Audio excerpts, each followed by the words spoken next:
Hello, everyone, and welcome to PacificSoc Today. I am your host, Jarvis Hall, Executive Director of the Pacific Sociological Association, and I am excited to be with you here today on our new web platform. Many of you will be viewing this on our new YouTube channel, and we're excited about all the cool new things we're doing with social media and to be able to bring you as much sociological content as possible. Today, I have a very special guest that I'm going to bring forward. I am excited to have her here. Have Dr. Alicia Bonaparte here to talk to us about the cool things that are going to be happening at PSA 2024. Let's give a big round of applause for Dr. Bonaparte as she comes with us today. Thank you for joining us for PacificSoc Today. Happy to be here. And I not only thank you for being a part of this, but thank you for allowing us to be able to do this as a part of our work with the Pacific Sociological Association. So we are very, very grateful for the ability to provide this type of content to all the members and sociological community and really everyone who we touch. So we really appreciate it. Thank you so much. I appreciate that. So now that I have you here, I have to talk to you about PSA 2024, which is coming in March. This is your conference, so you've been working on this for a long time, and seeing it come together is amazing about all the things that are happening. I was just talking to a few folks who aren't even in the academic space and talking to them about some of the book salons that we have, some of the panels that we're having, and there's some folks in psychology. They're like, "Hey, I want to come to that conference." And some people in social work, they're like, "Man, that's going to be there. I would love to hear that panel and be a part of that." So a lot of folks aren't privy to as much information as I am. So we're going to use this time to just talk a little bit about the conference and all the things.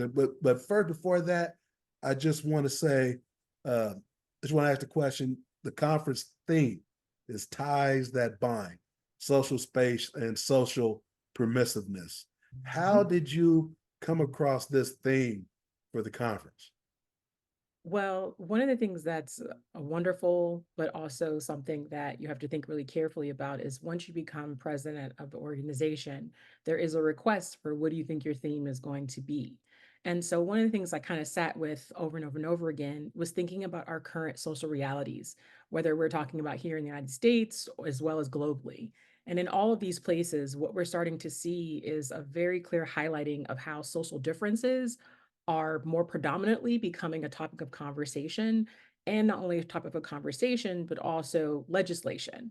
And one of the things that I think is really saddening and disheartening, at least for me, is that it's unapologetically being used as a divisive force in regards to thinking about social differences. So for myself, I knew that as sociologists, we are the people who are very much so primed to not only note how difference is used to perpetuate inequality, but also pushing ourselves and other people to consider what systems actually help in the maintenance of social hierarchy that prides itself on using social difference and ranking people. So, of course, whether you're a person who has a uterus, if you are trans, if you are undocumented, or a member of any other highly marginalized group, one of the things that we're noticing more and more is that individuals who are members of what we call the power elite continue to successfully challenge their presence in social spaces unless you kind of abide by these ever-changing and much more restrictive rules of social permissions. We can think about things like the Stop Woke Act, the ways in which libraries are being targeted right now, and also, as I mentioned before, these different members of marginalized groups are being targeted in very pointed ways. And I would also argue it's very dangerous to a certain extent as well. I just think it's really important, given that we'll have this space for us as sociologists to not only discuss the hows and the whys, but also be responsible for actually constructing interventions and really pushing back against encroaching autocracies that are very much so rooted in denying human rights. And so this is where I kind of came up with the theme and what I was kind of thinking about.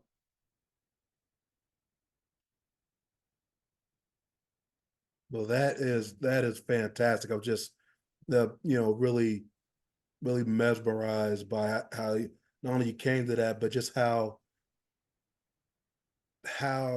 poignant it is to what we're dealing with in today's society.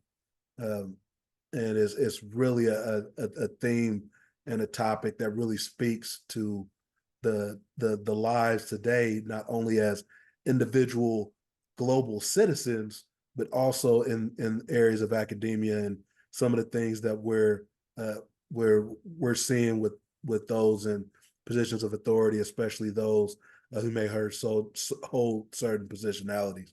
So I really appreciate how you came to this theme, and I'm excited to see how the thing plays out. So, in kind of aligned with the theme, if you don't mind, if I just sneak to the next question here, you also, as president, not only get to pick the theme, but you also have a say in the plenary speakers for this year's conference. And I believe we have two great ones that are actually speaking right to this theme, along with a Sorokin lecture that is sponsored by the American Sociological Association. But I'll let you speak a little bit more of that.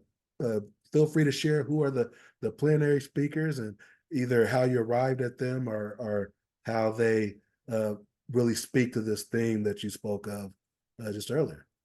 Right. I appreciate you being excited about these people as well. I know for myself, I'm very, very thrilled that I get to have two.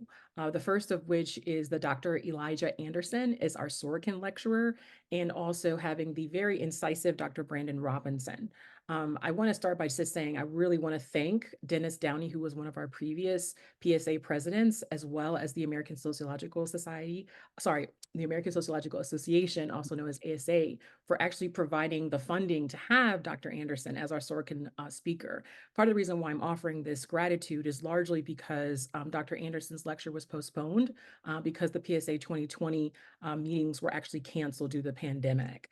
One of the things that I also wanted to highlight really quickly is that Dr. Anderson's intellectual career highlights how and why social spaces are often defined by social permissions, and most especially for Black people. On the flip side, Dr. Robinson's work, one of the things that I think they do so exceptionally well is examining these many ways in which trans youth experience consistent levels of persecution that's very much so rooted in divisiveness and also xenophobia. For me, I think I truly know that these are most definitely the best speakers for myself and I think for our constituents to actually be able to hear from. I think they're going to give us many things to ponder, as well as actually share strategies about heralding difference as a means of better understanding and also navigating society. So again, I'm just extremely excited that I get to have two, but in particular, I get to have two very, very much so individuals, sociologists who are rooted in pushing back against what I was mentioning before, this denial of human rights, and also the denial of being able to occupy the spaces that we navigate as social people on a day-to-day basis.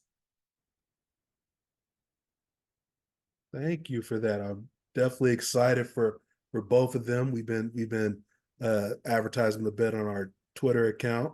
So if you don't follow us on Twitter, make sure you follow us on Twitter, Instagram, LinkedIn, and Facebook. Pacific Sociological Association is on all four of those platforms. So feel free to follow us on there. And I'm very excited. I think sometimes people think just because we're the Pacific Sociological Association and we represent sociologists in the West Coast, that we're only the West Coast deep, and we have reach really across the country, and we have speakers and panelists from all over. One, because people move, so you might start at UCLA or University of San Diego, and you might end up at Georgia Tech or UNC or Yale. So we have folks that once they engage with us, they tend to stay. But we also, with our connections with the American Sociological Association and other regional sociological associations like ourselves, have a connection to a variety of speakers, and it's fantastic the lineup that we're seeing today. And I believe we have the Sorokin lecture, and then a couple of other panels. So you have, I believe, two or three opportunities to hear from Dr. Anderson, and Correct. then you'll have one opportunity to hear from Dr. Robinson as part of the conference. So Mhm. you have multiple opportunities to hear from our plenary speakers. So I think that is fantastic. I'll move us right along. I believe we're having there's a star speaker series that we have that's uh, that's for our that is highlighted by our uh, retired and emeritus scholars, I Mhm. believe, and that's continuing this year, correct? That is correct, and I'm really excited. We're actually going to be announcing who that person will be in the next coming weeks. And in particular, we're going to slot them in on our first day of the conference around 4 p.m., followed by our welcome reception. So I'm really, really excited to see what our distinguished colleagues are going to share with us, who they're going to choose, and then also just to sit there and learn. That's one of the most wonderful pieces about conferences is that you get to be a student for a few days at a time. And it's kind of nice. So I'm really Yeah. looking. So is that your way of telling people that they should be there for all 4 days of the conference and not to just show up if they can help it? We understand sometimes folks have financial issues or other obligations with school, but if they can, they should really try to come out for all 4 days of the conference. I think you're definitely spot on. I think one of the things that sometimes can happen is people think, oh, I should just come in and just present on my day and then leave. And I get that there may be reasons why a person may have to do that, whether it's taking care of children or familial responsibilities or any other types of responsibilities or funding.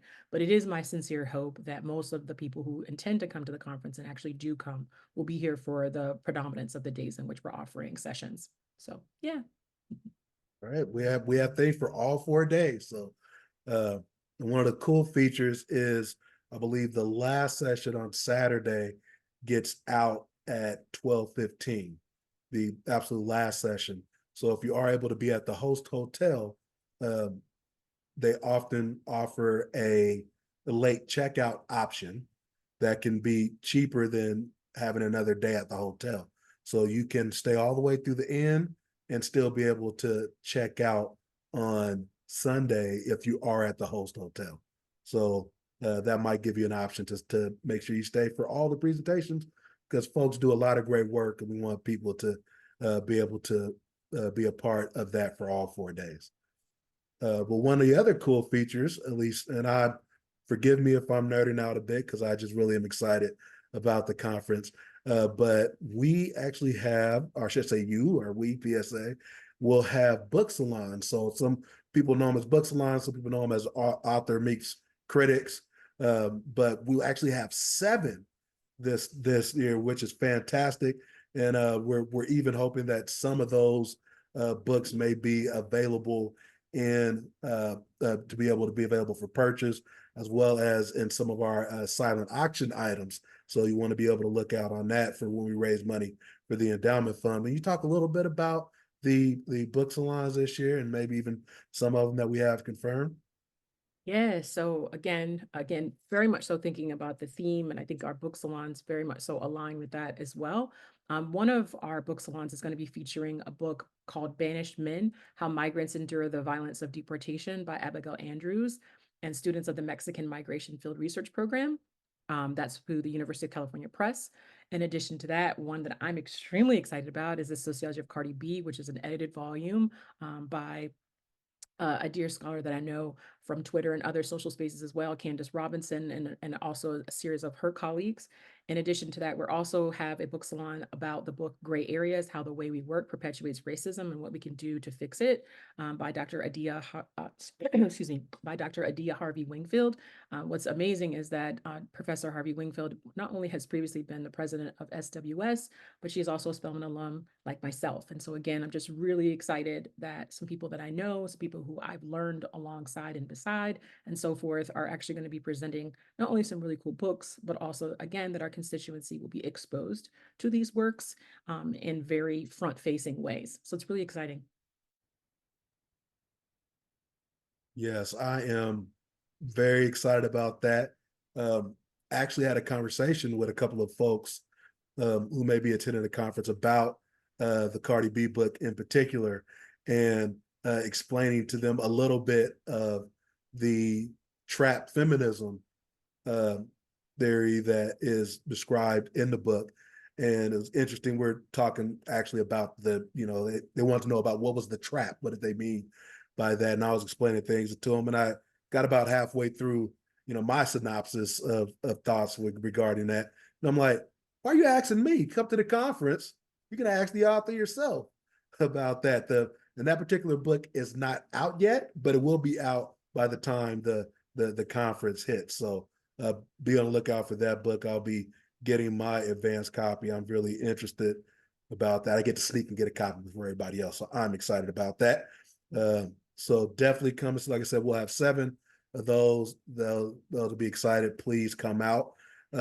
Question that we did have from our Twitter account for folks who tweeted in some questions before this interview. They asked, are undergraduates and graduate students participating at the conference this year?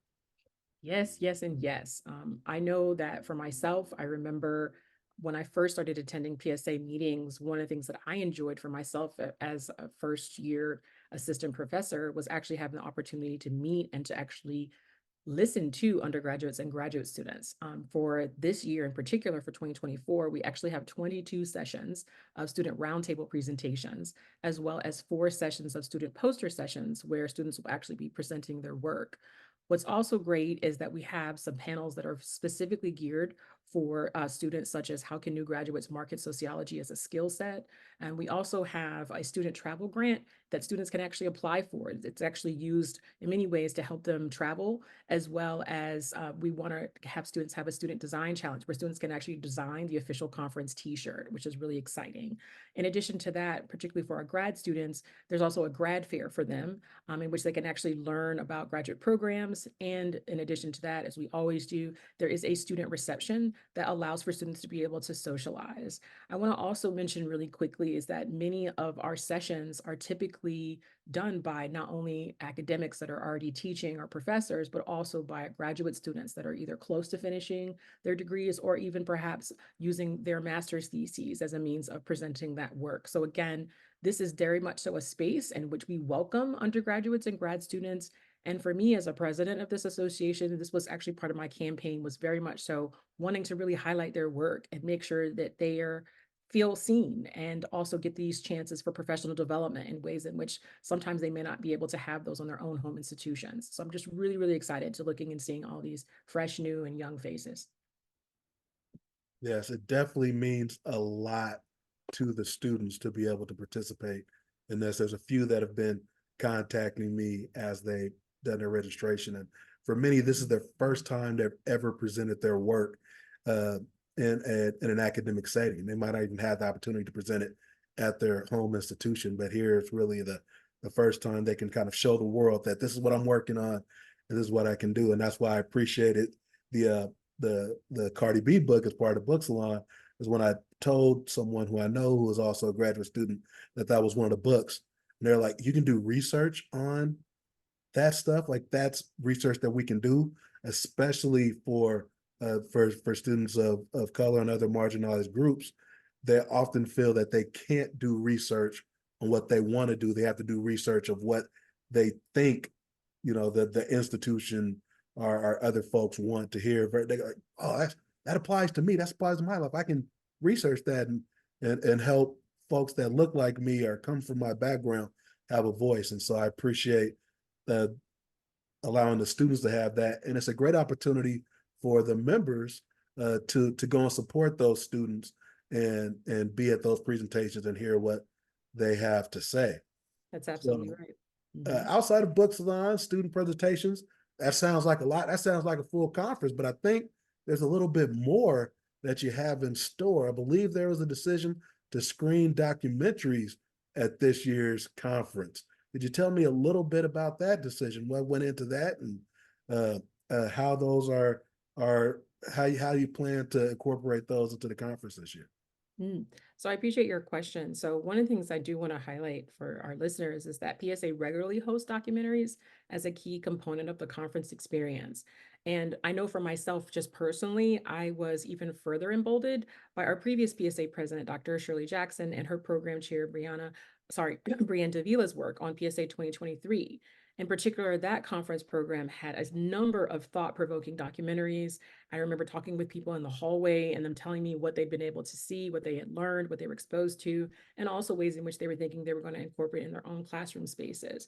So seeing that and experiencing that just as a participant made me say, okay, now that as president, I definitely want to make sure we do that.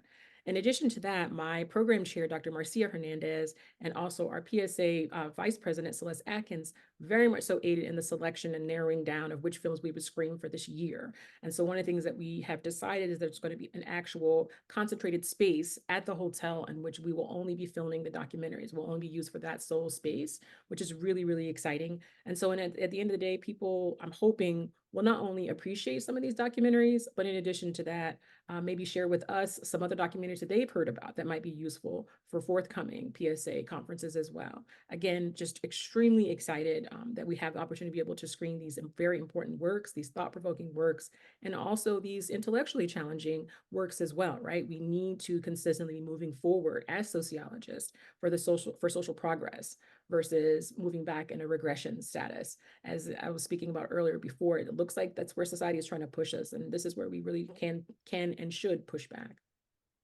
Yes, I definitely agree with that. It seems that there are, so I do remind people that as much as there are folks who want society to progress, there are also a number of folks who don't only want to keep society where it's at, would love to see society regress to an earlier time, uh, usually where their power was a little more concentrated. And but I appreciate that uh, that this organization is one that would love to see society move forward and provide opportunities and spaces for a variety of voices to be heard. Now, following along with your theme, we're also going to be having uh, a variety of receptions and other options for socialization at the conference. And you have been very key about making sure things are accessible this year, which I appreciate as someone who's mobility challenged. I've seen your your passion for accessibility and talking with the hotel to make sure those options were there and making sure there are various things regarding whether bathrooms or other things. But one thing I want to note in particular, because I think this is one that's really close to your heart, I hear that there may be vegan options this year as part of some of the food that might be available during the conference. Is that correct? Yes, that is very, very true. I myself am a plant-based eater. And so for myself, one of the things that I was very excited about is that you, Jarvez, myself, Dr. Hernandez, all have the opportunity to go and just sit down with the wonderful chef. He is absolutely amazing, as well as the amazing event staff at our hosting hotel in San Diego. And one of the things that we did is we had the opportunity not only to have some tasting, but also start to plan what those receptions would have. So I wanted to make for sure everybody was aware is that yes, at each of the receptions, there will be meat options, but there will also be vegan options. For me, I just felt it was important because I definitely want to have something to eat, but in particular, also being mindful of the fact is that there continue to be increasing numbers of people who are vegetarian and vegan. And so I wanted to make for sure, again, is that this is as much of an inclusive space as possible and that people aren't walking around hungry. I know for myself as a former graduate student, I remember what it was like going to receptions and just being grateful that there was actually food there and then realizing there's not as much food that I can eat. And in many ways, I also know that many grad students sometimes actually bring their own food with them. And so I wanted to honestly just make for sure not only the receptions an inclusive space that people can eat something, but in particular, if people have special diets or dietary needs, that those things would also be met as well. And then lastly, I just wanted to say I truly appreciate you highlighting that the conference, we are very much so very pointedly focusing on making sure accessibility is a key and crucial component of all of the work that we do. And just really, really excited about us continuing our focus of inclusivity in particular for this conference. Yes, well, thank you. I really do appreciate all the hard work that you put into this conference. You, Dr. Hernandez, Dr. Kim, uh, all the folks who've been involved in this. It is a, I always say it's a labor of love because you're not Uh, you actually pay to be a part of doing this stuff. So it's definitely a labor of love, and there's so many moving parts that people don't see. And I really appreciate your advocacy for those who don't always have a voice. So I really wanted to make sure I said that as a part of this. And then for folks, as they're planning, we'll actually have three different receptions on 3 of the days. So you'll have an opportunity for those. So there'll be a welcome reception on Thursday. That is, as Dr. Bonaparte just said earlier, following our star speaker series, we will have a student reception on Friday.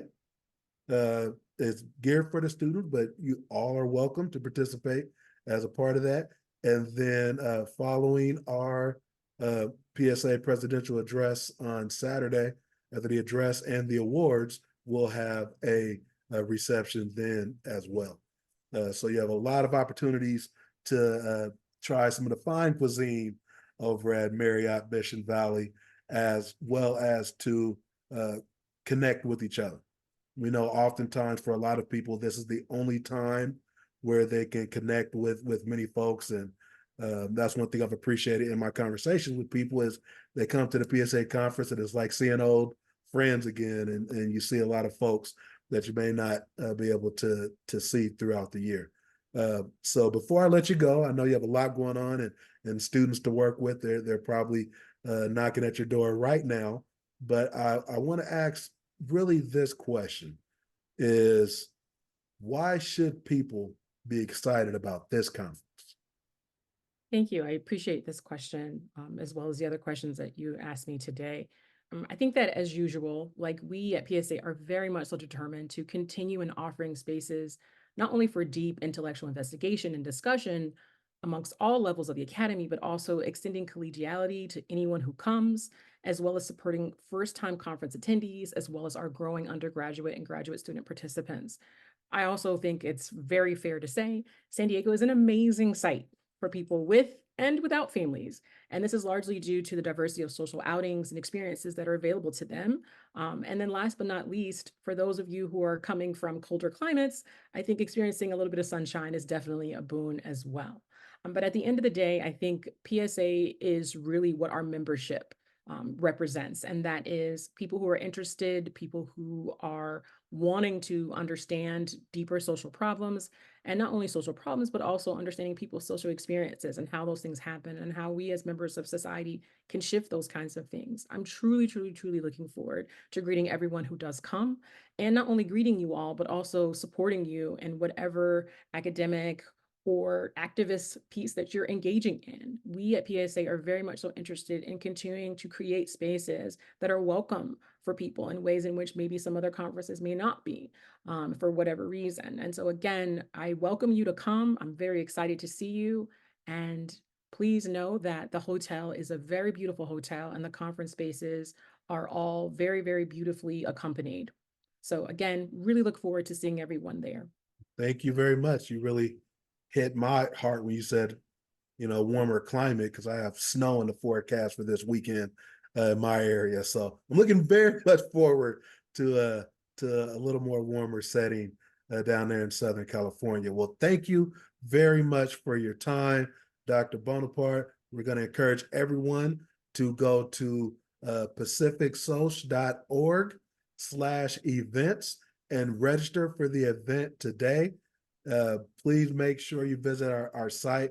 There's more information about the host hotel. The rooms are going fast for the room block. I've been trying to tell everybody, get your rooms early because the room blocks are going fast. I've seen a few emails that say it might be a little tight on certain days or certain others, but go in to our website, get that information, register today, renew your membership, get to the conference, buy your tickets. It is going to be an exciting time. Thank you, Dr. Bonaparte, not only for this space, but for all your work that you're doing for this conference. And we are excited to hear your address on Saturday of the conference. So this has been our inaugural kickoff episode of PacificSoc Today. I've been your host, Jarvez Hall. Thank you very much for being here, and we hope to see all of you in March in San Diego. Thank you and have a great rest of your day.